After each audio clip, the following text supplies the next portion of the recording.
guys, it's me. I'm back with a little update.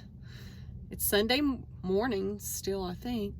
Getting close to noon. I just got out of church and I've come out to a local park here to get some of my steps in today. I try to do that. I kind of have a step goal. Some days I meet it, some days I don't, some days I exceed it by a lot. I set myself a pretty moderate goal, so just to keep myself accountable, to keep moving. Love to walk. That's always been my main exercise. I've been a walker, a hiker, that kind of thing. But anyway, I just wanted to give y'all a little update on the Budesonide progress. I haven't had a follow-up appointment yet. I think that happens on the 26th. 26th or the 28th. It's toward the end of the month.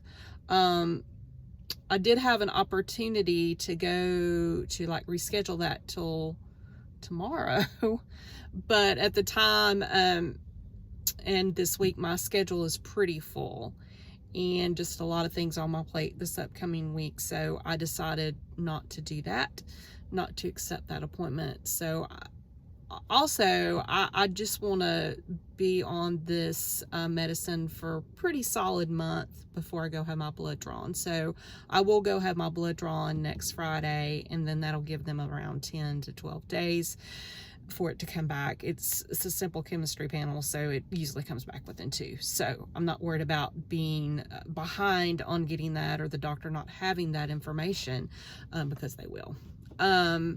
So that's the update on that. So it'll be toward the end of the month before I go back. I should have my blood work before then, so I should know whether or not my liver enzymes are coming down. I'm very optimistic about that, that they will be lower. Also, I started on the budesonide, which is the steroid. I have not started on the azathioprine yet. That will happen sometime after I see the doctor, depending on what my results are. I'm assuming he'll start it no matter what, even if my enzymes are still high, but we'll see. So just to kind of update you on the side effects, I've really not had any severe side effects.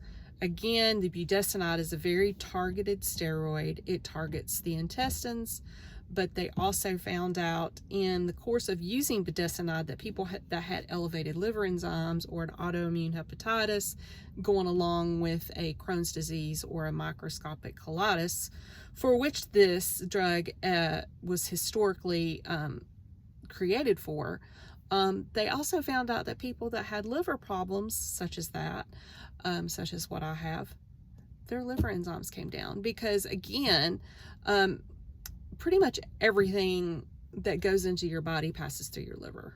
Your liver is your blood's filter. And so any medication you take, anything you ingest, gets filtered through the liver, especially through the digestive system. So, anyway, the budesonide was having a secondary effect on liver, which was a good new discovery because before the budesonide, and get me if I'm getting a few of these facts wrong, I haven't, this is from what I've researched and what I've remembered.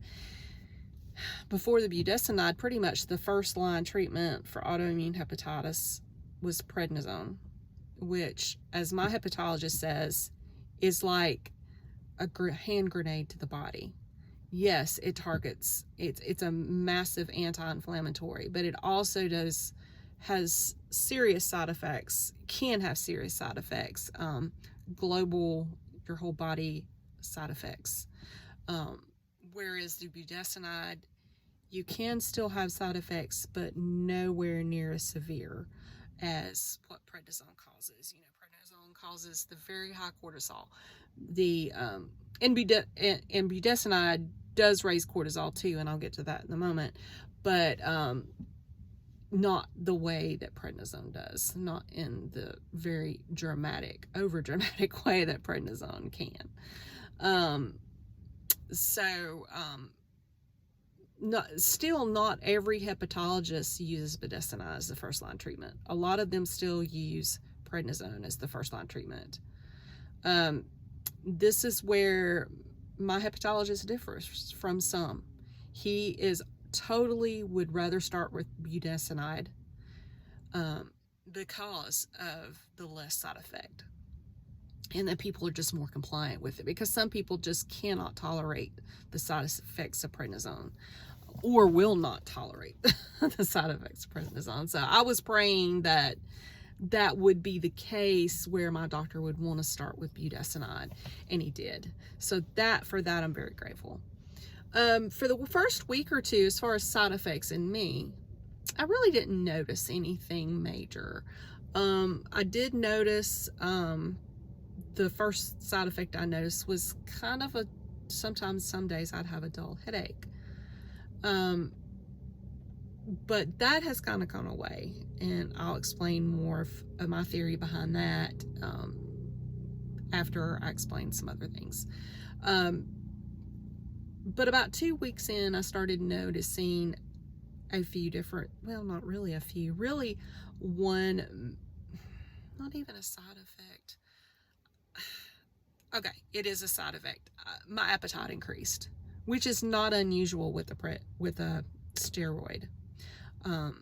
With prednisone, you're ravenous, pretty much, from what I understand. Again, I've never taken it, so I don't know. But I did notice there was an uptick in my appetite, and that was not surprising. But I also noticed that toward the afternoons that I was getting a headache. Well, the way I've been trying to control my diet is I get up and eat a pretty decent breakfast with eggs, bacon, you know, a side of some sort, a low sugar muffin, you know, the gluten-free stuff that I've been making for the last few years. Because I am a sweet tooth. I like to have a little bit of sweet with my breakfast, and coffee. So what had been working for me was to eat a larger breakfast, a smaller lunch. And when I say smaller, I'm talking about yogurt and fruit. I mean, cottage cheese and fruit, yogurt and granola, you know, basically just a snack for lunch. And then my dinner a little bit heavier, because I always tend to get a little snackier at night. So if I eat a good dinner, that kind of, you know, lowers my snacking. And I change this up based on my schedule. Some days I will go eat a larger lunch if I'm planning to go for lunch or with a friend or whatever. So all that to say, I was eating the lighter lunch, but then about 3 or 4 o'clock, I would start having this dull, almost a very dull migraine headache. But I figured out that I just wasn't eating enough. And even when before I took the budesonide, I would occasionally have a headache, mostly at night. Like I would wake up with a headache, and I think I just wasn't eating enough. I wasn't getting enough calories. Now, was I losing weight? No, I had dropped a few pounds since the holidays. I mean, winter is typically I do gain a few pounds in the winter, just like everybody else. I'm like, you know, you're inside, you're more snacky, you know, your activity level tends to be lower in winter because we're inside more, even though I do try to get out, even if it's cold. Only time I don't get out is if it's raining or just nasty. I do try to get out and get some sunlight, or get out and just get out in nature, because that just does wonders. Even if it's cloudy, it does wonders for your mental health and your emotional health. So, I have deduced since being on the budesonide that I just wasn't eating enough, and thus the headaches. I must have been getting sugar drops, blood sugar drops, or something. But I've noticed now that and I was also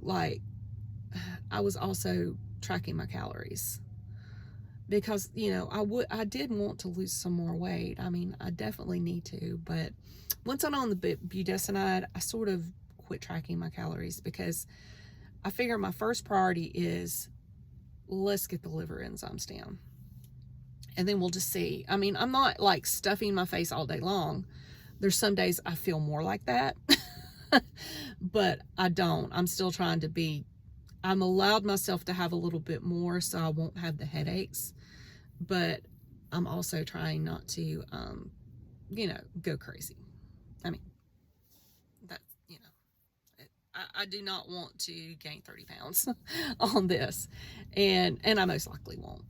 But anyway, that was a side effect. I guess really the only other side effect is I can tell that my cortisol is a little bit higher. And I am kind of having some really crazy dreams at night. And even though I take the budesonide in the morning, it is extended release. So it's supposed to extended release over 24 hours. So I know my cortisol is probably a little bit higher. It's not affecting my sleep. I'm pretty much falling asleep. And if I'm having problems fall asleep, I take melatonin, and that usually does it. But I am having the kind of craziest stress type of dreams, especially toward the morning, which your cortisol rises naturally after like 3 and 4 o'clock in the morning anyway. So as you know, as your body is saying, okay, we know that sleepy time is almost over, your adrenal glands start naturally putting out more cortisol to wake you up. There's some people that have cortisol regulation problems that they don't do that, and they have a very hard time waking up in the morning. I've always been pretty much a morning person, so my function is never been a problem as far as cortisol. But the budesonide, any type of prednisone steroid, will raise your cortisol levels. That's what it does for the anti-inflammatory effect. And so I know that my cortisol is a little bit higher, but really the dreams toward, you know, after 3 or 4 o'clock in the morning can get really intense and really crazy and stressful. Like I'm trying to get somewhere and I can't get there, or I'm trying to call somebody and I can't figure out, you know, just stress dreams. Or I'm on a deadline at work, even though I really don't work anymore. Or I'm not on those kind of deadlines anymore. You know, I'm trying to meet a deadline or something. I'm trying to get somewhere. I'm trying to get to somebody. It's just nuts and crazy dreams. So that's a little bit more increased, but not totally out of the ordinary for me. A side effect, I don't even want to call a side effect. I want to call it a plus. Something I have noticed, hopefully in addition to it's bringing my liver enzymes down, which I will know soon, I have a lot more energy. I can really get some stuff done now. You know, and that may be because I'm toward the end of the 2nd year without Ron. I've got that anniversary coming up this week, so that's one of the reasons I didn't want to throw a doctor's appointment in there on that. But I'm toward the end of that, of the 2nd year. I've wrapped some things up with Ron. The state, you know, his state's pretty much wrapped up except for a few things, major things, but the paperwork is done. I'm working on my dad's, and that's getting close to a point to where it will go to the judge, because we're doing a simplified process for my dad. So, you know, but now I actually got out in my yard and pruned trees this week. Something a year ago I could not do. Not that I was like disabled. I wasn't. It's just my energy was just all consumed. And that was due to my stress levels. But I also think it was due to maybe this. You know, going on in my body, my liver.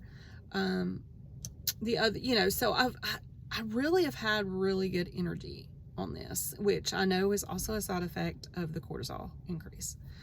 But, you know, I still occasionally have to take a nap in the morning. The afternoon. But you know, I'm not like by 1 o'clock in the afternoon, I'm not just like, gotta be on the couch. And that's the way it was for a while for me. No more. So I don't know if that's a side effect of the budesonide, a good side effect, or if it's because my liver enzymes are coming down, to be determined. So that's about the extent. I'm up to 15 minutes on this video. But I'm going to get out, take my walk. I'm going to go have a lunch. And then I got some things to do this afternoon and anticipating my week coming up. So, I hope y'all are having a good day. And again, I'm doing these videos, just sort of a journal for myself, but also to help people out there who are dealing with autoimmune hepatitis. All right, y'all take care.